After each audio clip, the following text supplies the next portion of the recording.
আমার যখনই ফুল বা ফল গাছের দরকার পড়ে তখনই আমি চলে আসি এই নার্সারিটাতে। আর এই নার্সারিটা যে জায়গাটা তোমাদের এখন আমি দেখাচ্ছি, এখানে এক সময়তে প্রচুর পরিমাণে জবার কালেকশন ছিল, বিভিন্ন কালার, বিভিন্ন ভ্যারাইটি। কিন্তু দেখো এখন দেখছি একটাও জবা গাছ নেই, তার জায়গায় অন্যান্য গাছে ভরে গেছে। আর যেহেতু জবা গাছটা আমার এত ভালো লাগে, সেই জন্য সবার প্রথমে আমি এখানেই চলে এসেছি। আর এই যে গাছটাতে দেখো লেবু তো পুরো ভরে গেছে। আমার তো দেখে মনে হচ্ছে এগুলো কমলা লেবুর গাছ। তো জানি না হচ্ছে কি লেবু, তোমাদের যদি জানা থাকে অবশ্যই কমেন্টে জানিয়ে দিও। আর বনসাইয়ের দেখো কালেকশন, দেখো প্রচুর প্রচুর গাছ পাওয়া যায় এখানে, সমস্ত রকমের গাছ, ফুল গাছ বলো ফল গাছ বলো, এমন কোনো গাছ নেই যেটা এখানে পাওয়া যায় না। আর প্রত্যেকটা আলাদা আলাদাভাবে সেকশন করে রাখা থাকে, ফলের গাছ, ফুলের গাছ। আর এইটা হচ্ছে ইনডোর প্ল্যান্টের গাছ। আর এখানে একটা নিয়ম হচ্ছে, তোমাকে গাছে হাত দেওয়া যাবে না, ফুল বা ফল কোনো কিছুতেই হাত দেওয়া যাবে না।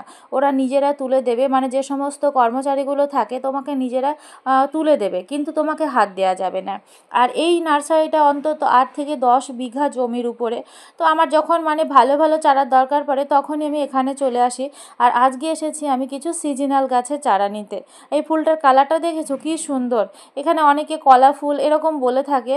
তো দেখো এটা দুটো কালার এখানে ছিল।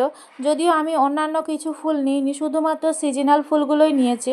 তার সাথে সাথে এখানে মাটির টব, সেরামিক টব, প্লাস্টিক টব, সমস্ত রকমের হচ্ছে টবও পাওয়া যায়। তার সঙ্গে গাছের যে সমস্ত উপকরণগুলো থাকে সেগুলোও পাওয়া যায়।